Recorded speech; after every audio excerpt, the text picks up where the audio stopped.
번째는 잘 다스리고 존중하여야 합니다라는 겁니다. 자, 17절을 같이 한번 읽어보겠습니다. 시작. 잘 다스리는 장로들은 배나 존경할 자로 알되 말씀과 가르침에 수고하는 이들에게는 더욱 그리할 것이니라. 아멘. 자, 잘 다스리는 장로들 이렇게 말하고 있습니다. 먼저 장로는 원어 뜻은 나이든 연장자라는 뜻도 있고 그 뜻과 함께 여기에서는 이 감독이란 뜻도 있는데 감독은 뭐냐면 일을 맡아서 처리하는 사람인 겁니다. 그래서 여기서 말하는 장로는 연장자일 뿐만 아니라 일을 맡아서 처리하는 감독 이런 복합적인 의미를 다 갖고 있어요. 그래서 쉽게 얘기하면 지금의 목회자로서 지금 디모데가 에베소 교회 목회자 감독으로 있는데 그 에베소 교회에 있는 디모데에게 하는 말이라는 겁니다.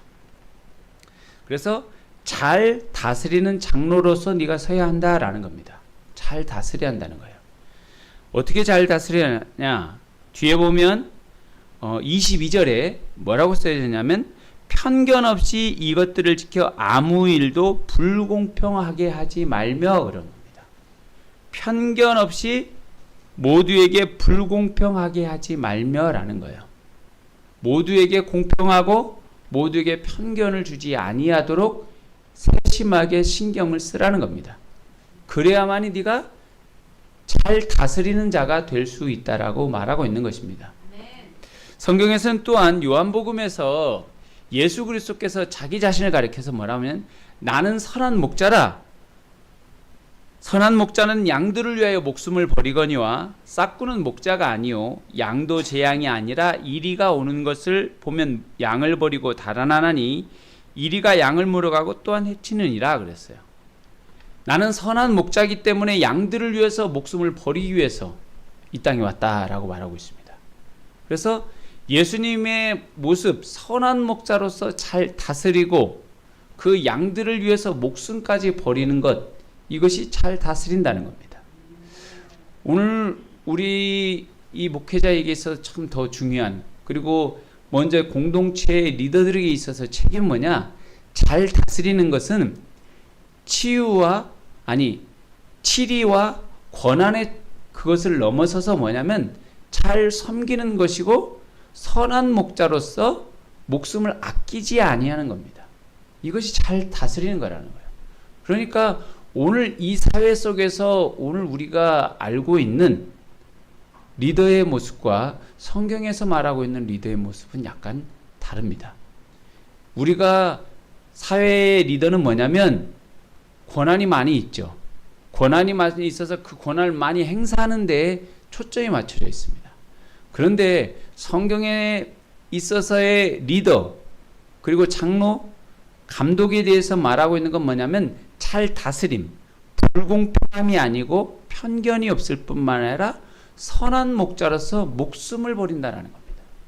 이것이 잘 다스린다라고 말하고 있습니다. 이 말씀을 하면 막 뜨끔거려요. 이게 잘 다스리는 거구나. 뭔가 권한을 사용해서 뭐 하는 것들이 있어야 할 것 같은데 그게 아니라는 거예요. 목숨을 버린다면 누가 이 일을 하겠어요? 다른 사람들도 여러분이 어떤 사회에 선거를 하거나 뭘 해가지고 사람들이 왜 국회의원이 되고 왜 대통령이 되려고 합니까? 권한이 엄청나요. KTX를 타도 공짜, 비즈니스석을 타도 공짜, 다 공짜예요. 국내에는. 해외에는 이코노미를 타면 무조건 공짜입니다. 어디든 갈 수 있어요. 어디든 대접받고. 가만히 있어도 자기 밑에 국회의원 하면 자기 밑에 5명, 7명은 무조건 비서들을 따라갑니다. 얼마나 좋아요. 대통령 되면 더 많은 권한이 있죠. 그런데 성경에서 말하는 것은 뭐라고 말하고 있습니까? 목숨을 다해 헌신하고 충성된 리더들에 대해서 말씀하고 있다는 사실이에요. 그 얘기를 하니까 내가 참 교회의 리더가 된다라는 거, 이건 참 많은 헌신과 수고가 필요하다라는 생각이 듭니다. 모세가 하나님 앞에 쓰임 받았을 때 이스라엘 백성들이 향해서 자기 자신이 하나님의 말씀을 받으러 시내산에 올라가서 40일을 금식하면서 자기는 밥도 안 먹고 그렇게 하나님의 말씀을 받았는데 내려와서 이스라엘 백성이 하고 있는 게 뭐였습니까? 금송아지를 섬기고 있었어요. 우상을 섬기고. 그러게 했으니까 모세가 막 진노하죠. 그래서 던져서 깨트리고 난 다음에 이스라엘 백성들을 향해서 하나님께 기도하는 내용이 뭐냐면 내 이름을 생명책에서 지워버리시고 차라리 이스라엘 백성을 죄를 용서해 주시면 안 되겠습니까? 그 결단의 기도를 모세가 하나님 앞에 했다는 사실이에요. 이렇게 하니까 오늘 목회자가 얼마나 하나님 앞에 서야 하는지, 교회 공동체의 리더로서 오늘 많은 여러분들이 또 교회에서 직분을 맡아서 하는 공동체의 리더가 된다면 그 정도의 수고와 헌신이 있는 것이 잘 다스리는 것이다 라고 성경은 말씀하고 있습니다. 오늘 저와 여러분의 이 말씀 앞에 정말로 더 결단이 되고 도전이 되고 헌신이 될 수 있기를 바랍니다. 그러니까 제가 이 말씀을 준비하면서 찔림이 되고 목회자가 참 힘들구나, 헌신하고 수고할 뿐만 아니라 목숨을 다해서 해야 하는구나 라고 더 다짐이 되었습니다. 여러분 또 뭐라고 말하고 있습니까? 여기서 보면 18절에 곡식을 발라와 떠는 소의 입에 망을 씌우지 말라 이렇게 말하고 있어요. 이것은 신명기 25장 4절에 나와 있는 내용인데 이스라엘 백성들이 그 당시에 곡식을 떨 때 어떻게 했냐면 곡식 단을 다 이렇게 밀볕짓단을 놓거나 해서 바닥에다 돌밭이나 이런 데다 놔요. 그럼 놓으면 돌 있는 데다 놓고 아니면 다른 걸 깔아놓고 하면 그 다음에 소가 이렇게 지나가게 합니다. 소가 밟고 지나가게 하면 그 밟은 것이 그 나달이 떨어지는 거예요. 그래서 그 나달을 가져다가 따로 이제 그걸 찧어서 그들이 먹거나 하는 건데 그때 소가 열심히 돌아다니면서 자기가 밟고 하는데 그 소한테 이 망을 씌우면 열심히 수고하고 애쓰는데도 먹을 것은 하나도 안 주는 거예요. 그것은 결코 옳지 않다라고 하나님께서 말씀한 내용입니다. 이것은 이방인들이 하는 것이지 하나님은 공중나는 새도 먹이시고 입히시듯이 이 소에까지 거기까지 신경 쓰시는 분이에요. 그러니까 하나님의 사역을 하는 자에게 당연히 그 사역으로서 살해를 받는 것이 당연하다라고 말씀하고 있는 겁니다. 그러니까 주의 일을 하는데도 당연히 하나님께서 보상해 주시고 하나님께서 그들의 먹을 것을 채워주신다. 그렇기 때문에 살해를 받는 것이 당연하다라고 말하고 있습니다. 물론 이 시대 가운데도 자비랑 선교사가 있기도 하지만 여기 성경에서 말씀하고 있는 것이 그렇다라는 겁니다. 그런데 한 가지 알아야 할 건 뭐냐면 우리가 목회자가 사례를 받고 있는 이 수급을 월급이라고 하지 않고 교회에서 사례비라고 부르고 있는 의미에 대해서 알아야 합니다. 이 사례는 하나님의 일을 하는 것에 대해서는 수고 그리고 감사로 주는 하나님께서 주시는 상급입니다. 이 땅에서 먹을 수 있도록. 그런데 하나님의 일을 하는 데 있어서 그가 우리가 선한 목자의 연장선상으로 위해서 양들을 위해서 목숨을 버리거니와 그랬어요.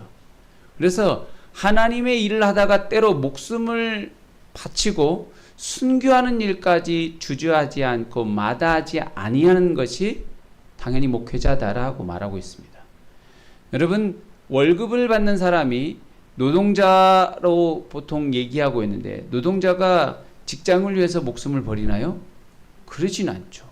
내가 병이 나고 힘들면 안 하는 겁니다. 내가 싫으면 그만두는 거예요. 그 때문에 이것은 노동자입니다. 근데 교회 목회자는 노동자가 아닌 거예요. 물론 일부 언론과 요즘에 하고 있는 것 가운데 목회자, 우리 전도사나 부목사가 노동자라고 얘기하는데 그렇지 않아요. 그건 잘못된 겁니다.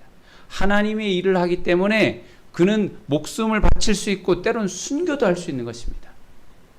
그래서 이것은 내가 하나님을 위해 순교도 할 수 있는 것이기 때문에 이것은 월급이 아닌 거예요.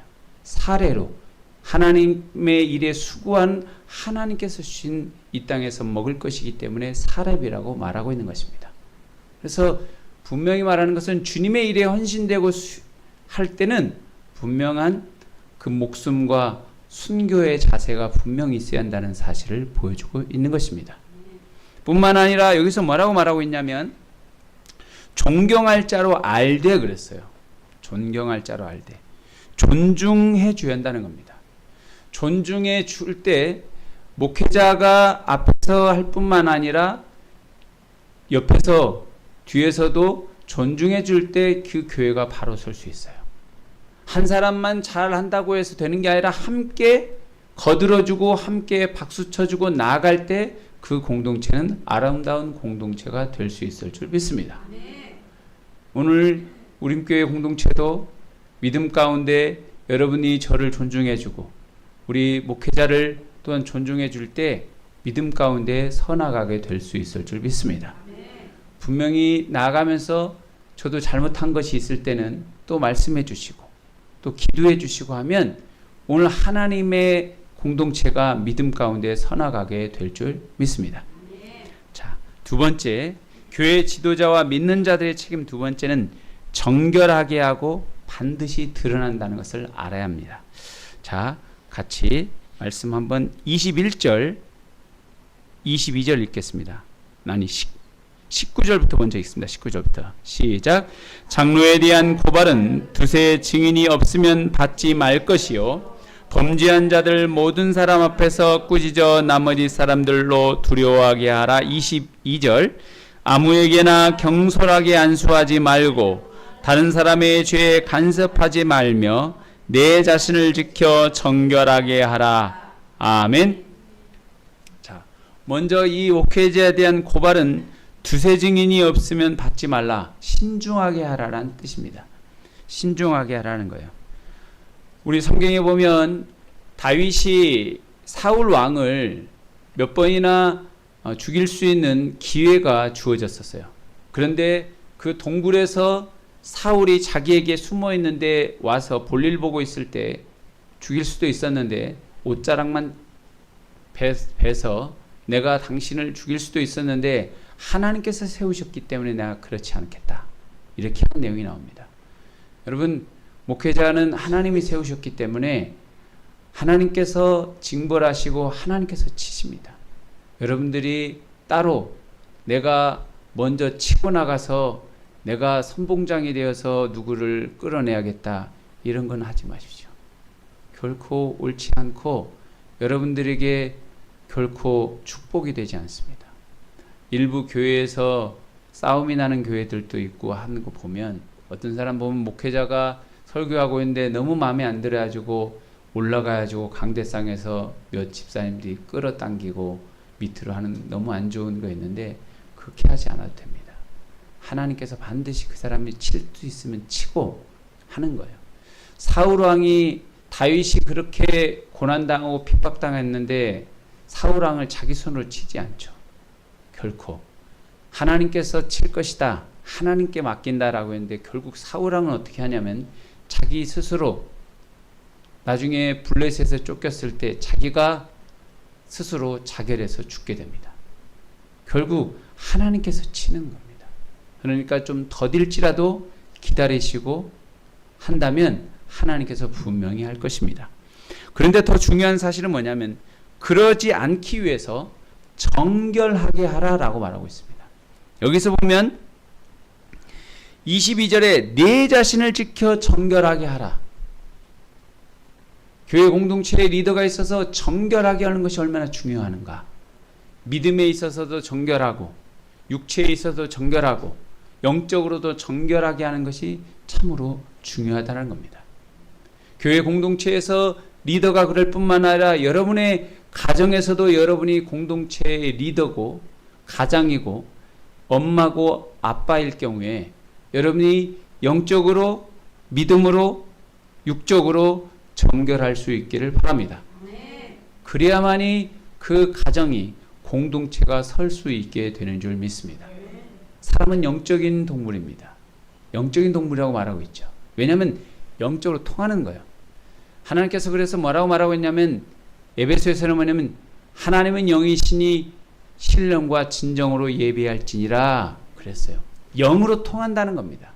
내가 육체적으로 그 다음에 내가 영으로 믿음으로 온전히 정결하게 세우지 않으면 자녀들에게 흘러가는 것입니다. 또한 자녀들도 내가 영으로 믿음으로 은혜로 세워지지 않으면 이것들이 주변에게 자연스럽게 흘러가서 나쁜 영향이 된다는 사실이에요. 그래서 오늘 우리의 자신을 더 정결하게 할 수 있기를 바랍니다.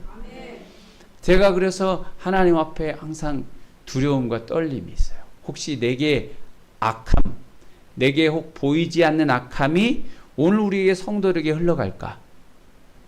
그런 것들이 혹시 내게 붙어서 교회에 전달되지 않을까라는 그런 것이 있습니다. 왜냐하면 이 교회에서 이렇게 설교를 하다 보면 뭐가 느껴지냐면 주일날 설교할 때 말이 전달되지만 말이 전달되는 게 아니라 영이 전달되는 것을 많이 느낍니다. 그러니까 내가 하나님 앞에 믿음으로 기도하고 정말 엎드리고 간절히 할 때 성령께서 역사하셔서 한다라는 게 있지만 말만 이렇게 전다면 말은 지나갈 뿐이에요. 내가 온전히 쓰고 온전히 정결해질 때 하나님께서 한 명 한 명을 심령과 골수를 찔러 쪼개는 생명의 말씀으로 그 영혼을 변화시킬 수 있는 것입니다. 그래서 항상 두려움과 떨림이 있어요. 내가 바로 한 주간 동안 서고 믿음으로 서지 못하면 오늘 내가 하는 설교는 강의일 뿐이고 이 말은 지나갈 뿐인데 성령께서 남고 역사해야 하는데 이 내 정결하지 못하면 내 통로가 더러워지면 이 안에 아무리 좋은 것이 담겨도 어떻겠습니까? 그릇이 더러우면 아무리 좋은 음식을 놔도 그 음식은 아무도 먹지 않아요. 그 음식은 상한 음식이 되는 것이고 그것은 아무도 거들떠보지 않는 것입니다. 오늘 우리가 정결하게 특히 목회자가 더 정결하게 설 수 있도록 많이 기도해 주시기 바랍니다. 그리고 여러분이 가정에서 여러분이 믿음 가운데 설 수 있기를 바랍니다. 그래야 오늘에 설 수 있고 우리 청년들과 학생들도 내가 정결할 때 하나님께서 사용하시는 겁니다. 여러분 왜 요셉을 하나님께서 사용하신지 압니까? 우리가 분명히 알아야 돼요. 요셉이 믿음 가운데 패스를 했어요. 하나님의 시험 가운데. 요셉이 보디발의 아내의 유혹이 있을 때 보디발의 아내의 유혹을 견뎌내고 그가 편하게 보디발의 아내의 유혹을 받아서 자기도 거기서 보디발의 아내에 빌붙어서 뭔가 살 수 있었지만 자기가 그걸 거부하고 뿌리치고 성적인 유혹을 뿌리치고 나가니까 결국 그 대가는 참혹해서 감옥에 갔지만 하나님은 그 요셉의 믿음을 보시고 하나님께 그를 애굽의 총리로 나중에 삼아주는 역사를 보게 되는 겁니다. 여러분 청년들도 학생들도 정결할 수 있기를 바랍니다. 그래야 하나님께서 사용해 주시는 겁니다. 이 시대에 똑똑한 사람은 많아요. 여러분 서울대생이 1년에 몇천 명씩 쏟아지냐면 4천 명씩 쏟아져요. 서울대생이 별로 없지만 전체적으로 보면 많아요. 1년에 4천 명씩 쏟아져요. 하버드생도 있고 곳곳에 잘하는 사람도 많습니다. 그러나 그 사람들이 하나님께서 사용하는 게 아니에요. 하나님은 정결하게 하고 믿음을 세우는 자를 그 사람을 선택해서 사용한다는 사실을 깨닫기를 바랍니다. 그래야 하나님은 놀라운 하나님만 영광 받게 하는 역사를 보여주는 것입니다. 자, 그래서 그 정결함은 어떻게 되냐? 뒤에 보면 뭐라고 말하고 있냐면 이렇게 말하고 있습니다. 뒤에 24절, 25절 같이 읽습니다. 시작. 어떤 사람들의 죄는 밝히 드러나 먼저 심판에 나아가고 어떤 사람들의 죄는 그 뒤를 따르나니 이와 같이 선행도 밝히 드러나고 그렇지 않은 것도 숨길 수 없느니라. 아멘. 죄는 밝히 드러난다는 거예요. 내 안에 있는 어떤 죄악들도 반드시 드러나기 때문에, 그것이 반드시 드러나기 때문에 오늘 우리가 밝히 드러나는 거기 때문에 내 자신을 살펴라는 겁니다. 오늘 우리 공동체에 있는 모든 성도들이 내 안에 있는 죄가 무엇인지 깨달아 그것이 드러날 수밖에 없다는 사실을 분명히 알아야 돼요. 그래서 성경에서 뭐라고 말하고 있냐면 마태복음 7장 16, 18절에는 그들의 열매로 그들을 알지니 가시나무에서 포도를 또는 엉겅퀴에서 무화과 나무를 따겠느냐. 좋은 나무가 나쁜 열매를 맺을 수 없고 못된 나무가 아름다운 열매를 맺을 수 없느니라. 오늘 우리의 삶 가운데는 반드시 열매가 나타난다는 겁니다. 내가 하고 쌓아놓은 것들이 언젠가는 열매로 나타나요. 내가 믿음의 열매를 뿌리고 믿음의 선한 열매를 하면 선한 믿음의 열매가 나타나지만, 그렇지 아니할 때는 내게 좋지 않은 모습의 열매가 나타나는 겁니다. 밝히 드러나기 때문에 내 자신을 지킬 수 있기를 바랍니다. 오늘 우리는 드러나야 하는 것입니다. 하나님의 은혜로 드러나고 하나님의 은혜로 밝히 드러나, 그래서 오늘 우리가 주님 앞에 기도하고 가까이 나가가면 뭐가 깨달아지냐? 주님 앞에 빛 가운데 나가니까 죄가 깨달아지는 거예요.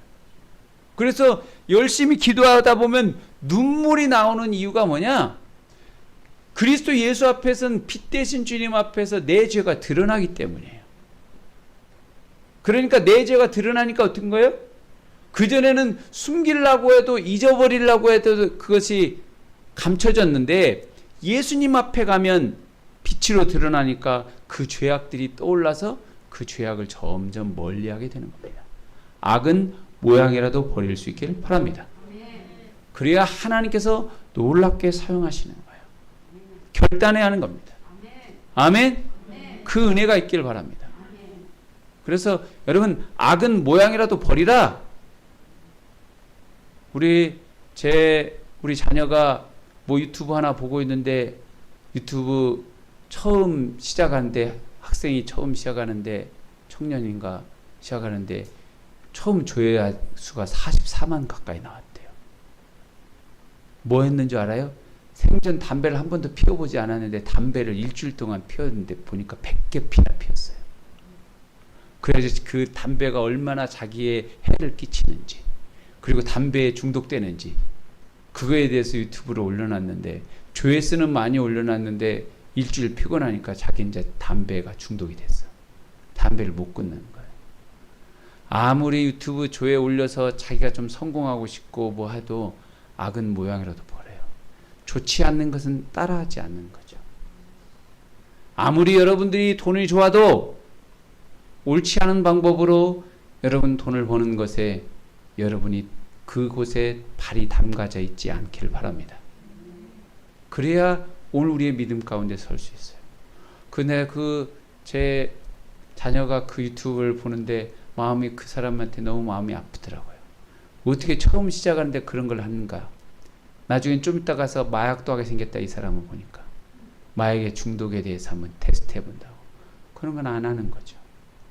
오늘 내 자신을 지켜 정결하게 하고 주님 앞에 밝히 드러내게 하는 그 빛, 그것이 공동체를 아름답게 할 뿐만 아니라 하나님 앞에서도 기쁘게 하는, 영광 돌리게 하는 것인 줄 믿습니다. 자, 세 번째, 주자와 믿는 자들의 책임. 세 번째는 가르치고 권하며 섬겨야 합니다. 자, 우리 6장 1, 2절을 같이 읽습니다. 시작. 무릇 멍에 아래 있는 종들은 자기 상전들을 범사에 마땅히 공경할 자로 알지니 이는 하나님의 이름과 교훈으로 비방을 받지 않게 하려 함이라. 믿는 상전이 있는 자들은 그 상전을 형제라고 가볍게 여기지 말며 더 잘 섬기게 하라. 이는 유익을 받는 자들이요 믿는 자요 사랑을 받는 자임이라. 너는 이것들을 가르치고 권하라. 아멘. 자, 마지막에 이것들을 가르치고 권하라는 겁니다. 누구에게? 지금 디모데에게 말하고 있습니다.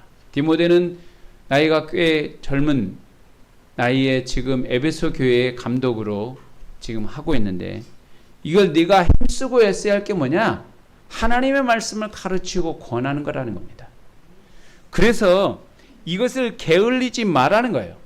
신명기 6장 6절 9절에는 오늘 이렇게 말하고 있어요. 오늘 내가 네게 명하는 이 말씀을 너는 마음에 새기고 네 자녀에게 부지런히 가르치고 집에 앉았을 때든지 길을 갈 때든지 누워 있을 때든지 일어날 때든지 말씀을 강론할 것이며 너는 또 그것을 내 손목에 매며 기호를 삼으며 내 미간에 붙여 표를 삼고 또 내 집 문설주와 바깥문에 기록할지니라. 아멘.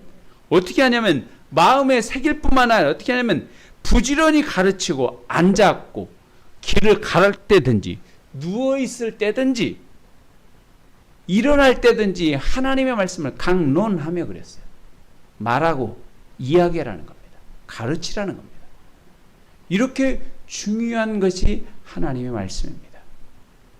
오늘 여러분 목회자가 하나님의 말씀을 끊임없이 말하고 권하고 가르치는 것에 게을리할 수가 없어요. 간혹 여러분 제가 여러분들에게 이야기하고 여러분들에게 말씀을 할 때 권할 때 그만했으면 좋겠다 이런 생각도 들 수 있죠. 근데 목회자가 하나님의 말씀을 전하고 가르치고 권하지 않으면 누가 권하겠어요? 이게 목회자의 사명이고 세움받는 일인데, 여러분 하나님의 말씀을 가르치고 제가 여러분들에게 권하는 것에 여러분 저 목회자는 왜 그러지? 이런 생각하지 마십시오. 저는 말씀에 충실하게 하려고 할 뿐입니다. 다만 때와 장소에 맞게 하려고 노력은 하지만 정말로 오늘 우리가 말씀을 가르치고 전하고 하는 것에 열심을 다해야 한다는 겁니다. 뿐만 아니라 여러분이 가정의 공동체에서 리더예요. 어떻게 하라고 했어요? 일어날 때든지 걸어갈 때든지 누워있을 때든지 항상 말씀을 가르치라고 말하고 있어요. 자녀에게 가르치길 바랍니다. 우리가 요즘에 제가 보면서 우리 TV에 보면 우리 오은영 선생님 얘기 많이 나오죠. 오은영 선생님 나오면 금쪽이들이 심각한 금쪽이들이 정말 많아요. 근데 심각한 금쪽이들이 많은데 대부분 보면 부모님의 책임들이 참 큰 것 같아요. 어떻게 가르쳐야 하는지 어떻게 자녀들을 다뤄야 할지 전혀 관심이 없고 무방비하고 그냥 놓아두는, 또 때론 그런 사람들이 너무 많은 것 같아요. 오늘 하나님의 말씀을 또 가르치고 하나님의 말씀으로 인도해야 한다는 사실을 여러분 분명히 먼저 깨달아야 합니다. 그냥 놓아두는 게 아니에요. 하나님의 말씀으로 가르치고 인도할 수 있기를 바랍니다. 그래야 금쪽이가 줄어들어요.